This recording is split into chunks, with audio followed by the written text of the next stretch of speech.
ETV YouTube channels లో మీ వ్యాపార ప్రకటనల కోసం ఈ నంబర్కి కాల్ చేయండి.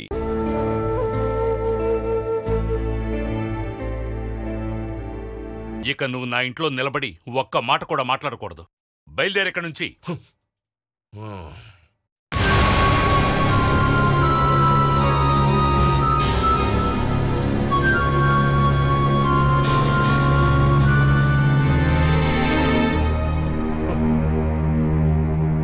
రావాల్సిన డబ్బు ఎలా దక్కించుకోవాలో బాగా తెలిసిన మనిషే ఈ శశిధర్. ఖచ్చితంగా వసూలు చేస్తాను. నేను అడిగిన డబ్బు నా వాకిట్లో తీసుకొచ్చి నువ్వు పెడతావు. నా మాట గుర్తుపెట్టుకో.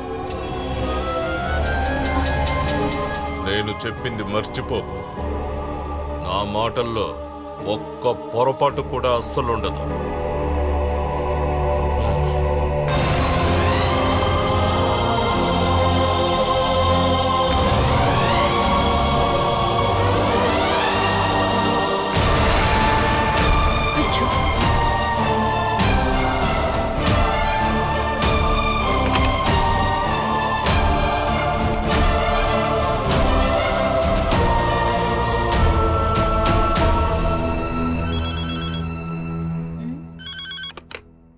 హలో, లతికానా?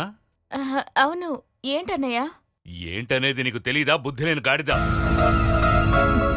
ఎందుకని నువ్వు మీ ఆయన్ని రెచ్చగొట్టి నా ఇంటికి పంపించావు?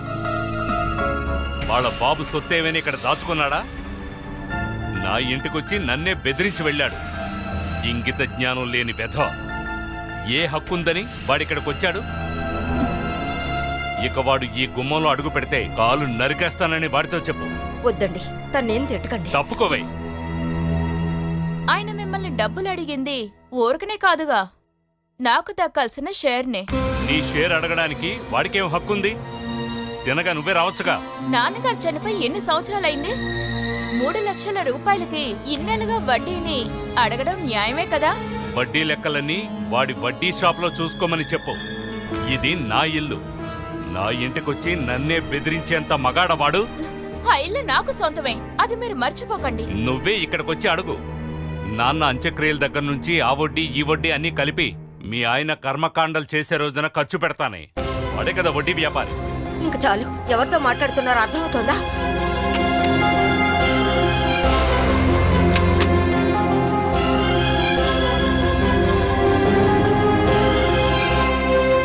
అందరూ కలిసి నన్ను పిచ్చివాణి చేస్తున్నారు. నేను అసలే ఇక్కడ అన్నీ కోల్పోయి నుంచున్నాను. అయినా వాడు అత్యాస చావలేదు. వచ్చాడు నా నుంచి లాక్కోడానికి. నా ఇంటికొచ్చి నన్నే తిడుతున్నాడు. ఏంటి ఇంత కష్టం? మీరు ఊరుకోండి నాన్న, ఎందుకింత కోపం మీకు? వాడేమన్నాడో నువ్వు విన్నావుగా. అది ఆయన కల్చర్, ఆయనకి తగినట్టు మనం నడుచుకోగలమా? చూడండి, కోపంతోనే అతను వెళ్ళాడు. కానీ ఏం చేస్తాడో ఎవరికి నన్ను ఏం తెలుసు? చేయమంటావు? వాడు ఇక నా ముందుకు రాడు. మనమే కదా జాగ్రత్తగా ఉండాలి. చెప్పాలంటే ఇప్పుడు మనకు టైం బాగోలేదు. ఇంతకు మించి వాళ్లతో గొడవకి వెళ్ళొద్దు, స్నేహం అక్కర్లేదు. అది నాకు తోడబుట్టింది కదా అని ప్రతిసారి క్షమించి వదిలేస్తున్నా.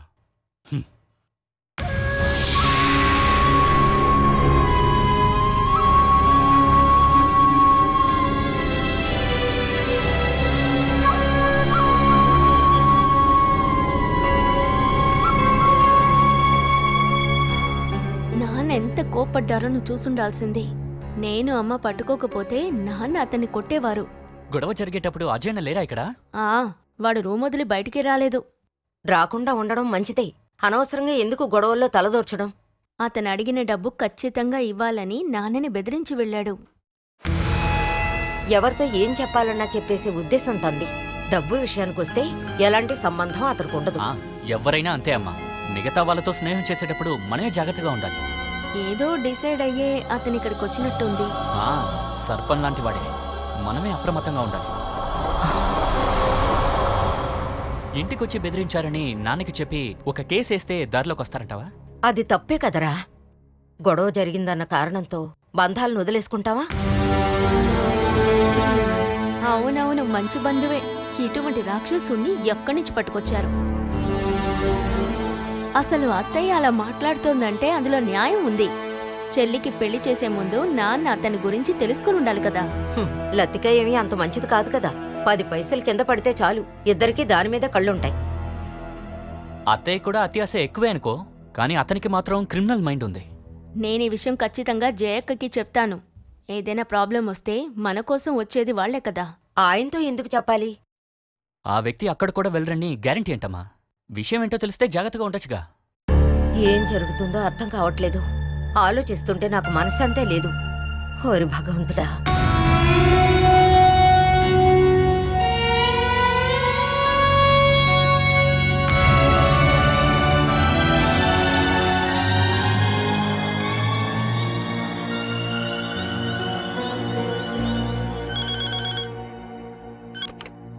హలో,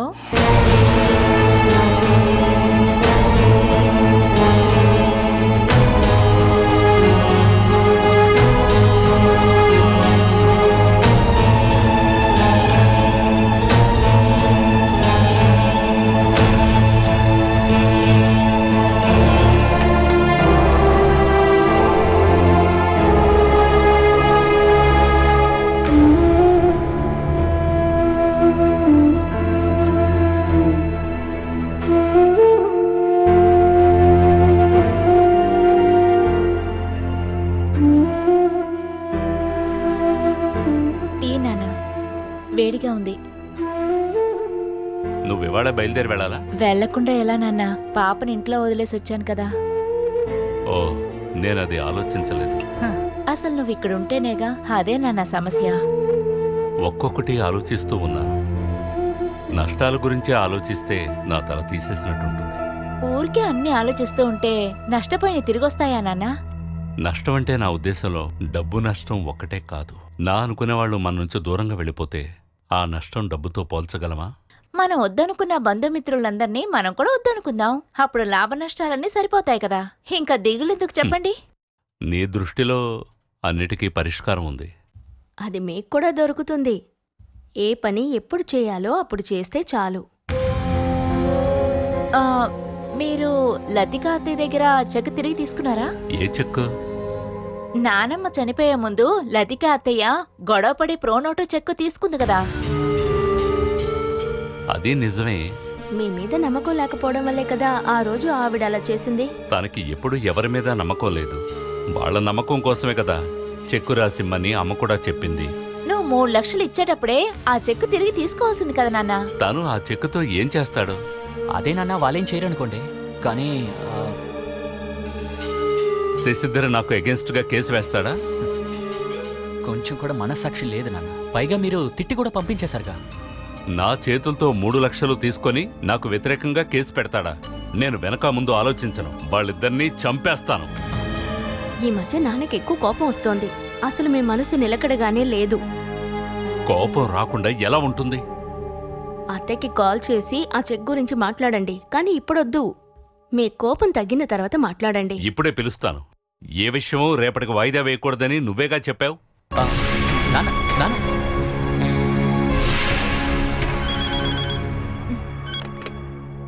హలో, ఒకప్పుడు నీ తోబుట్టిన వాణ్ణే, చంబకసరి జయచంద్రన్.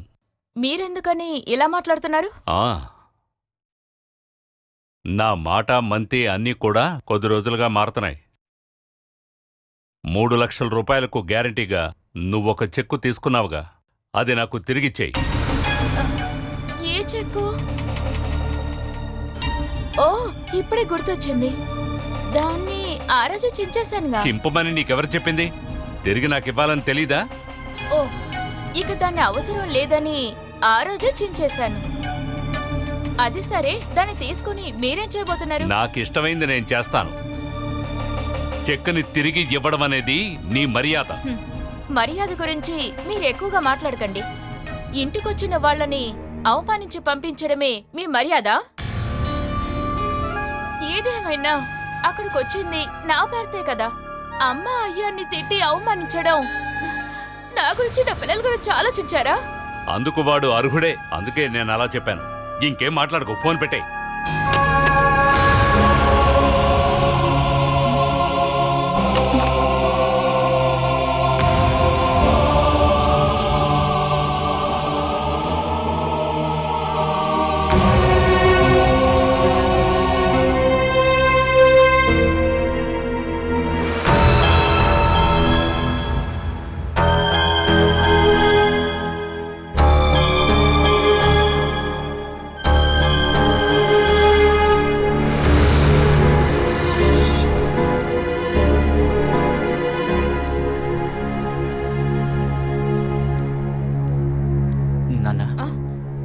అరియా డబ్బు తీసుకుని వచ్చింది. మంచిది. అదృష్టమైన చెయ్యలే నీది. నాన్న అందులోంచి ఓ 3 లక్షలు తనకివ్వు.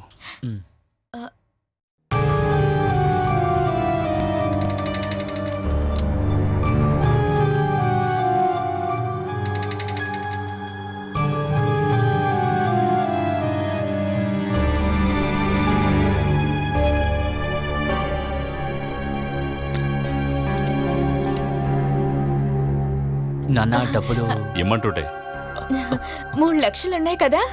లెక్క పెట్టుకో.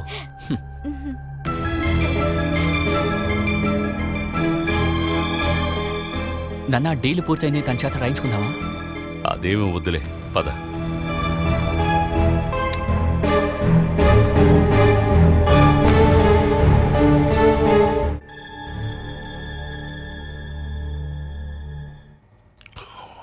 చాలండి, ఇంకా ఎంత తాగుతారు? నా కోపం చల్లారడం లేదు. ఇలాంటి తలవంపు నా జీవితంలో ఎప్పుడూ కలగలేదు. ఆయన నన్ను ఏ విధంగా మాట్లాడారో అడగరే మీరు? మొదటిసారిగా నన్నొకరు తిడుతూ ఉంటే మాట్లాడకుండా ఉండిపోయాను. తోలు తీసినట్టు అనిపించింది నాకు. వాళ్ళింటికెళ్ళి ఆయన తోలు తీసే ఇక్కడికొచ్చాను. ఆ కోపమే నా మీద తీర్చుకున్నారు. చండాలమైన దొంలాగా చూశారు. ఇక మా గడప దాటితే చంపి పడేసి అంత్యక్రియలు చేస్తా ఉన్నారు. బెదిరింప అది శశిధర్కే. వానపావుల్ని చూసి భయపడే రకం కాదు నేను. నరికేస్తానన్న నా కాళ్ళని వచ్చి పట్టుకుంటాడు. నువ్వు చూస్తూ ఉండు. ఇక నేనడిగిన డబ్బుని తీసుకొచ్చి నా కాళ్ళ దగ్గర పెడతాడు. గొడవకు వెళ్ళొద్దు. నైస్గా విషయాన్ని ముగించే పని చూడండి. ఎటువంటి కాంప్రమైజ్ కి నేను లొంగను. నా గురించి తెలుసుగా.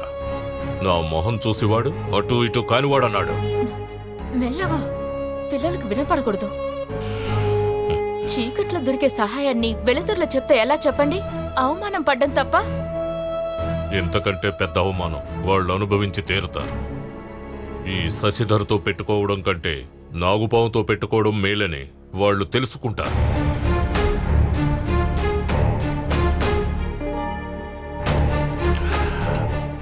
డబ్బు ఎలాగైనా రాబడతాను. అందుకే గేమాడాలో నాకు బాగా తెలుసు. డబ్బు దొరుకుతుందన్న నమ్మకం ఉంటేనే మనం దేనికైనా వెళ్ళాలి. 100% నమ్మకం ఉంటేనే ఈ శశిధర్ ఎందులోకైనా దిగుతాడు. నా సంగతి నీకు తెలీదా? తర్వాత బంధుత్వం అనేది ముగిసింది. దాన్ని అడ్డం పెట్టుకుని నువ్వు ఎటువంటి సాకు చెప్పకూడదు. మీరు పిల్లలు మాత్రమే నాకు ముఖ్యం. ఆ తర్వాతే ఏదైనా. మీరు ఏం చేసినా మీకు తోడుగా నేను ఉంటా. అది చాలు.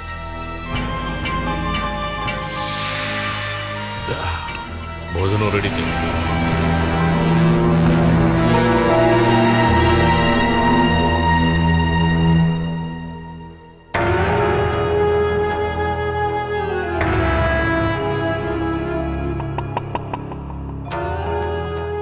ఎలాగైనా లతికతో కాంప్రమైజ్ అవడమే మంచిది.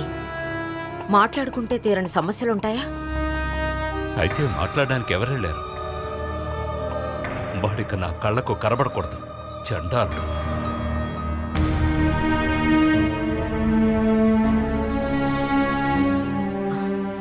గొడవలు పెట్టుకోవడానికి, పగ తీర్చుకోవడానికి ఇది సమయం కాదు. మన టైం బాగోలేదు. ఉన్న ఇల్లు కూడా పోయింది. అందుకని నేను వెళ్ళి వాడిని క్షమాపణ అడగాలా? అది ఈ జన్మకు జరగనే జరగదు. తప్పు చేసిన వాడే భయపడాలి. నేనేం తప్పు చేయలేదు. నేనలాగా అన్నాను. ఫోన్ చేసి లతికతో మాట్లాడొచ్చుగా. ఎంతైనా తను మీ తోడబుట్టిందేగా. ఆ ఆలోచన నాకు మాత్రమే ఉండాలా? దానికి అత్యాశ ఎక్కువ. దానికి అడిగినంత ఇవ్వడానికి నా దగ్గర అక్షయపాత్రేమీ లేదు. మొండితనంతో ఆపకుండా గొడవలు పడితే ఎక్కువ అవుతూనే ఉంటాయి. అవనివ్వు. ఇదెంత దూరం పెడుతుందో వెళ్ళనివ్వు. నాకెటువంటి భయం లేదు. ఎవరిని తక్కువగా అంచనా వేయొద్దు. వానపావం కరిచినా కొన్ని సమయాల్లో సమస్యే. ఏం చెయ్యాలో నాకు తెలుసు. నాకు నీ సలహా కావలసి వచ్చినప్పుడు అడుగుతాలే. వచ్చి పడుకో.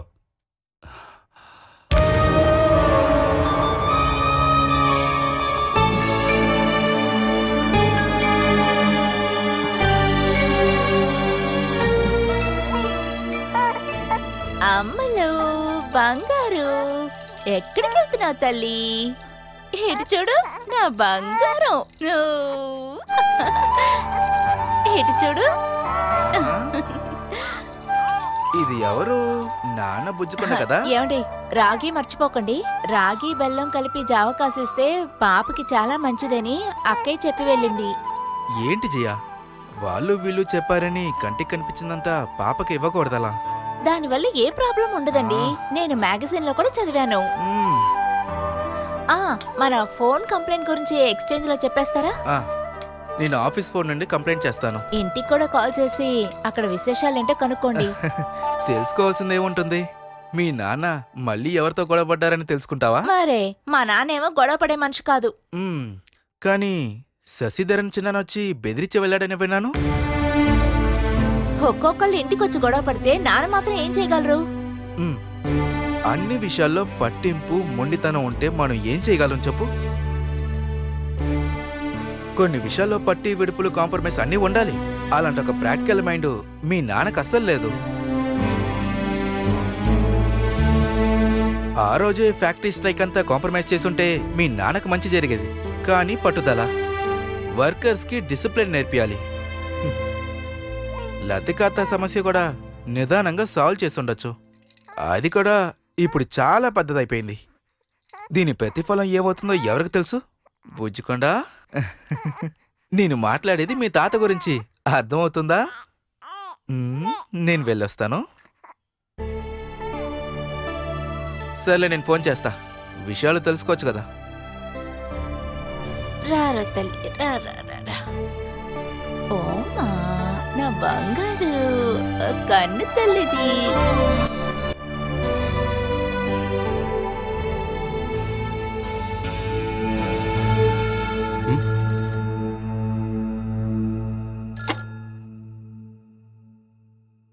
హలో. హలో, నేనే. ఆహా, 2-3 రోజులుగా ఈ గొంతును అస్సలు వినలేదే. వినాలనుకుంటే మీరు కూడా కాల్ చేసుండొచ్చుగా. తప్పు నాది అంటావు అంతేగా? అలా నేను చెప్పానా? మీ మాటలు వినే మనిషి ఇక్కడ కూడా ఒకరున్నారని చెప్తున్నాను. సరే, అక్కడేంటి విశేషం అది చెప్పు. నాకేం విశేషాలు? కంప్యూటర్ కోర్స్కి వెళ్ళే విషయం నేను మీకు చెప్పాను కదా. తర్వాత అది నచ్చిందా, లేక ఒక వారం తర్వాత దానికి వ్యతిరేకంగా స్ట్రైక్ చేస్తావా? స్ట్రైకా? నేనా? కంప్యూటర్ అంటే ఏంటో తెలియని వాళ్ళు దానికి వ్యతిరేకంగా స్ట్రైక్ చేస్తున్నారు. చదవగలనని నాకు నమ్మకం ఉంది, అందుకని ఖచ్చితంగా ప్రయత్నం చేయను. కుటుంబంలో ఉన్న వాళ్ళకి అక్కడ సెట్ అయిందా? ఆ చోటు నాకు సెట్ అయింది, కానీ నిన్న నాన్న అత్తయ్యతో వాళ్ళ ఆయనతో గొడవ పడ్డారు. అదెందుకు? ఆస్తుల గురించి, ఇంకా డబ్బు గురించే. మీ నాన్నగారికి అది మాత్రమే తెలుసా అందరితో గొడవ పడతాడు? ఇందులో నాన్నగారు తప్పేం లేదు. ఎవరు తప్పు చేసినా ఒక సైడ్లో మీ నాన్నగారే కదా. ముందు కూలీలతో, ఇప్పుడు కుటుంబంతో.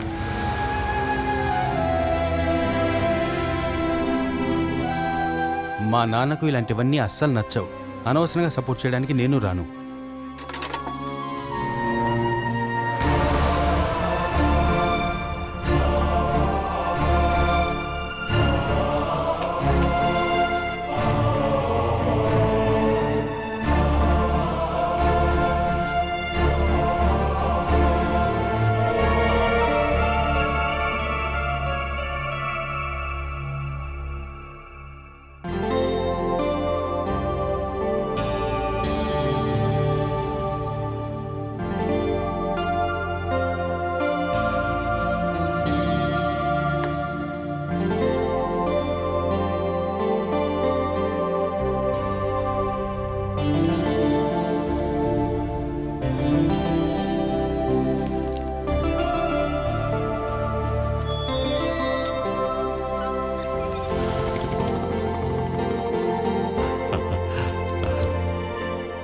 నమస్తే.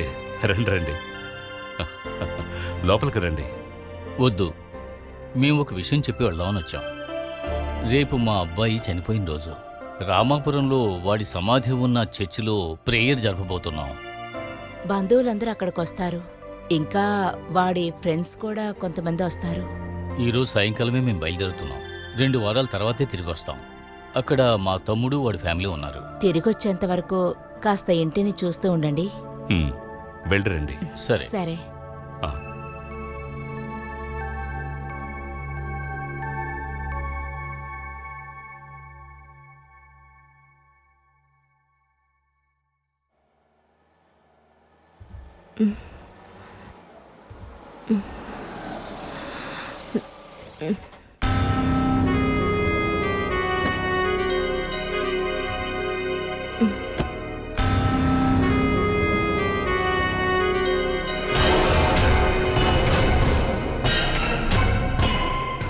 ఏంటి సార్? జయచంద్రన్ అంటే మీరేనా? అవును. మీ మీద ఒక కేసు ఉంది. కేసా? చెక్కు మోసం చేసి మనుషులు మోసం చేస్తే కేసు పడుతుందన్న విషయం తెలీదా? చెక్కు మోసమా? ఏంటి జయచంద్ర, నీకు గుర్తులేదా? కంప్లైంట్ ఇచ్చిన అతను అక్కడున్నాడు.